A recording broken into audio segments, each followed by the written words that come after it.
शहरयार को सिंदबाद की यात्राओं की कहानी सुनकर बड़ा आनंद हुआ।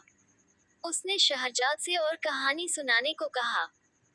शहरजाद ने कहा कि खलीफा हारून रशीद का नियम था कि वह समय समय पर वेश बदलकर बगदाद की सड़कों पर प्रजा का हाल जानने के लिए घूमा करता था।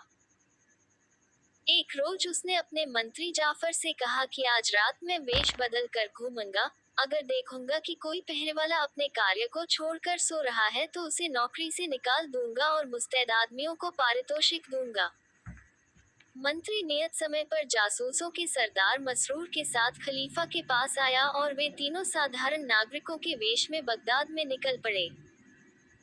एक तंग गली में पहुंचे तो चंद्रमा के शुभ्र प्रकाश में उन्हें दिखाई दिया कि एक लंबे कद और सफेद दाढ़ी वाला आदमी सिर पर जाल और कंधे पर नारियल के पत्तों का बना टोकरा लिए चला आता है। खलीफा ने कहा कि यह बड़ा गरीब मालूम होता है, इससे इसका हाल पूछो। तदनुसार मंत्री ने उससे पूछा कि तू कौन है और कहाँ जा रहा है।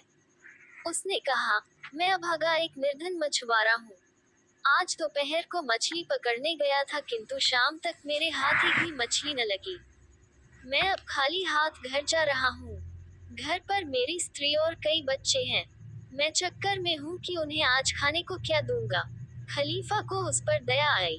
उसने कहा, तू एक बार फिर नदी पर चल और जाल डाल।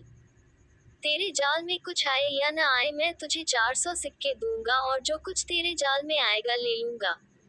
मछुआरा तुरंत इसके लिए तैयार हो गया।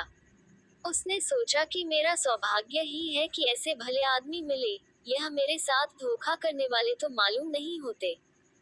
नदी पर जाकर उसने जाल फेंका और थोड़ी देर में उसे खींचा तो उसमें एक भारी संदूक फंसा हुआ आ गया। खलीफा ने मंत्री से मछुआरे को 400 सिक्के दिलाए और विदा कर दिया। खलीफा को बड़ा कौतूहल था कि संदूक में क्या है। मसरूर और जाफर ने उसके आदेशानुसार संदूक खलीफा के महल में रख दिया। उसे खोलकर देखा तो उसमें कोई चीज नारियल की चटाई में लाल डोरे से सिली हुई थी। खलीफा की उत्सुकता और बढ़ी। उसने छुरी से सीवन काट डाली और देखा कि एक सुंदर स्त्री का शव टुकड़े टुकड़े करके चटाई के अंदर सी दिया गया था। खलीफा ये देखकर अत्यंत क्रोध हुआ। उसने मंत्री से कहा, क्या यही तुम्हारा प्रबंध है? मेरे राज्य में ऐसा अन्याय हो कि किसी बेचारी स्त्री को कोई काट कर संदूक में बंद करके नदी में डाले, यह मैं सहन नहीं कर सकता। या तो तुम इसके हत्यारे का पता लगाओ या फिर तुम्हें और तुम्हारे 40 कुटुंबियों को फांसी पर चढ़ा दूंगा। मंत्री कांप गया और उसने कहा, सरकार मुझे कुछ समय तो दिया जाए कि मैं हत्यारे का पता लगाऊं। खलीफा ने कहा कि तुम्हें 3 दिन का समय दिया जाता है। मंत्री जाफर अत्यंत शोकाकुल होकर अपने भवन में आया और सोचने लगा कि 3 दिन में हत्यारे का पता कैसे लग सकता है और पता लगा भी तो इसका प्रमाण कहाँ मिलेगा कि यही हत्यारा है। हत्यारा तो कब का नगर छोड़ भी चुका होगा। क्या करूं? क्या किसी आदमी पर जो पहले ही कारागार में है इस हत्या का अभियोग लगा दूं? किंतु ये बड़ा अन्याय बल्कि मेरा अपराध होगा कि मैं जानबूझकर किसी निरपराध को दंड दिलवाऊं। कयामत में भगवान को क्या मुंह दिखाऊंगा।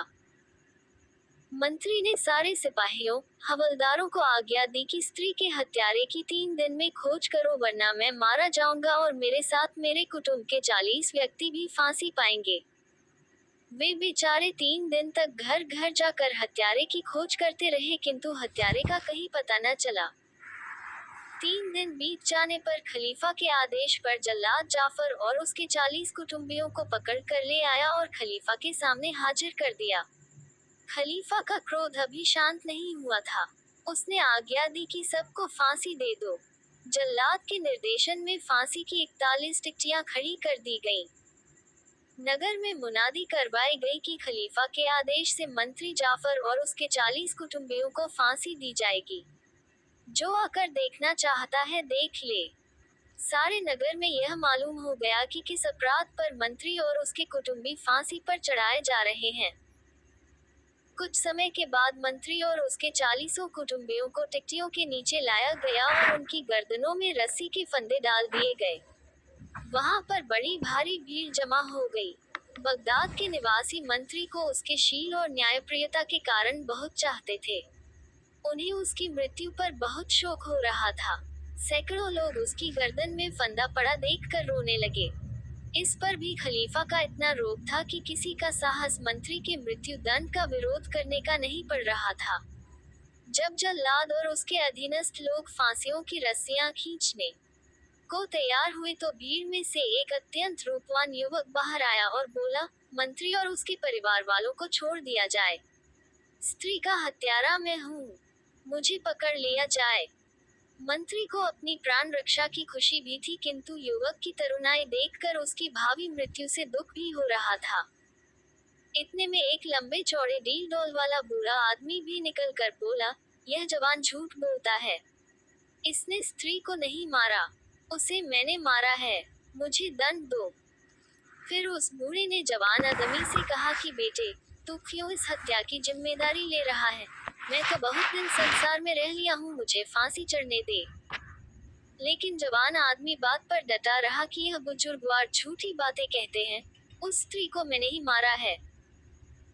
खलीफा के सेवकों ने उससे जाकर कहा कि अजीब स्थिति है, एक बूढ़ा और जवान दोनों अपनी अपनी जगह कह रहे हैं कि मैंने स्त्री को मारा है। खलीफा ने कहा कि मंत्री के कुटुंबियों को छोड़ दो और मंत्री को सम्मानपूर्वक यहाँ लाओ। जब ऐसा किया गया तो खलीफा ने कहा कि हमें बहुत झंझट में पड़ने की जरूरत नहीं है, अगर दोनों ही हत्या की जिम्मेदारी ले रहे हैं तो दोनों को फांसी पर चढ़ा दो। किंतु मंत्री ने कहा कि निश्चय ही उनमें से एक झूठ बोलता है, बगैर खोजबीन किए किसी निरपराध को मृत्युदंड देना ठीक नहीं है। अतः उन दोनों को भी खलीफा के सामने लाया गया। जवान ने भगवान की सौगंध खाकर कहा कि मैंने 4 दिन हुए उस स्त्री का वध किया था और उसकी लाश टुकड़े टुकड़े करके संदूक में बंद नदी में डाल दी थी। अगर मैं झूठ कहता हूँ तो कयामत के दिन मुझे अपमानित होना पड़े और बाद में सदा के लिए नरक की अग्नि में जलूं। इस बार बूढ़ा कुछ न बोला। खलीफा को विश्वास हो गया कि जवान ही हत्याकारी है। उसने कहा, तूने उस स्त्री को मारते समय न मेरा भय किया न भगवान का, और फिर जब तूने ये कर ही लिया है तो अब अपराध स्वीकार क्यों करता है? जवान बोला, अनुमति मिले तो सारी कहानी सुनाऊं। ये भी चाहता हूँ कि यह कहानी लिखी जाए ताकि सबको सीख मिले। खलीफा ने कहा, ऐसा ही हो।